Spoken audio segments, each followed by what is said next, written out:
Hello everyone, Ishaan Gaur is here. तो पहली चीज तो यह है कि थोड़ा सीरियस गेम खेलना शुरू करते हैं। अब आज से हम एक प्लेलिस्ट शुरू कर रहे हैं विच इज अबाउट नार्सिसिज्म।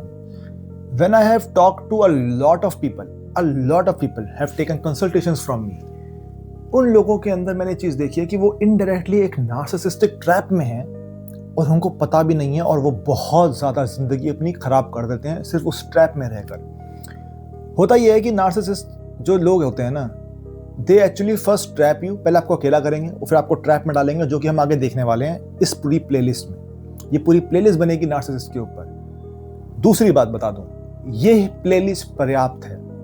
इसके अलावा आपको कुछ भी देखने की जरूरत नहीं है, क्योंकि या तो आप फिर साइकोलॉजी की पढ़ाई कर रहे हैं उस लेवल पर जाके, ओके, तो बात अलग है, तो आप देख सकते हैं। बाकी अगर आपको सिंपल जानना है, अगर आपको सिर्फ जानना है कि कैसा होता है एक नार्सिसिस्टिक इंसान और आपकी रिलेशनशिप में वो सब चीज़ें कैसे आती हैं, आपकी सोल कैसे ड्रेन होने लगती है, इसके स्पिरिचुअल इफेक्ट्स क्या हैं, मेंटल इफेक्ट्स क्या हैं, इमोशनल इफेक्ट्स क्या हैं। पहली बात तो ये देख लो कि आपके अंदर सवाल क्यों उमड़ रहे हैं। अगर आपके अंदर सवाल ये उमड़ रहा है कि हर फाइट के बाद मेरी ही गलती होती है, समझ नहीं आ रहा ऐसा क्यों है, मैं कुछ क्वेश्चन रेस करती हूँ तो मेरे को एक लाउड वॉइस सुनाई देती है, लाउड वॉइस।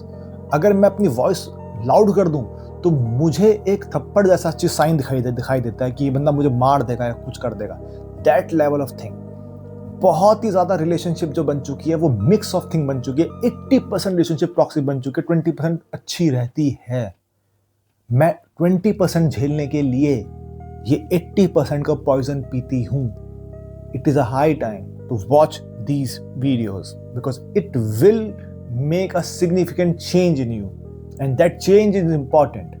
ओके, जब आप ट्रैप में होते हैं ना, आपको लगता है कि यही कुआं है, इसी कुएं का कछुआ बन के रह जाएंगे। कछुआ होता है कि मेंढक होता है? मेंढक होता है। तो इसी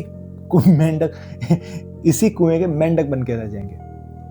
ओके, वहां से निकलना, ये दुनिया एक्सप्लोर करना, वो कुछ नहीं कर पाओगे अगर वहीं पड़े रहे। बुद्धा ने एक बहुत बढ़िया बात कही थी कि जहां खड़े हो वहां से सिर्फ 4 कदम आगे देखो, क्योंकि उतना ही पर्याप्त है।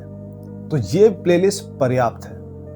Okay, it is enough. इसको देख लोगे, समझ जाओगे कि अच्छा, समझ जाओगे कि बाहर कैसे निकलना है, समझ जाओगे कि पैटर्न्स कैसे देखने हैं। ओके, तो बड़ा इंटरेस्टिंग होने वाला है। तो ये पहली बात तो प्लेलिस्ट जो है अपने फीड कर लो, वॉच मी लेटर पर डाल दो, ठीक है, या कुछ भी कर लो, पर जरूर देखना।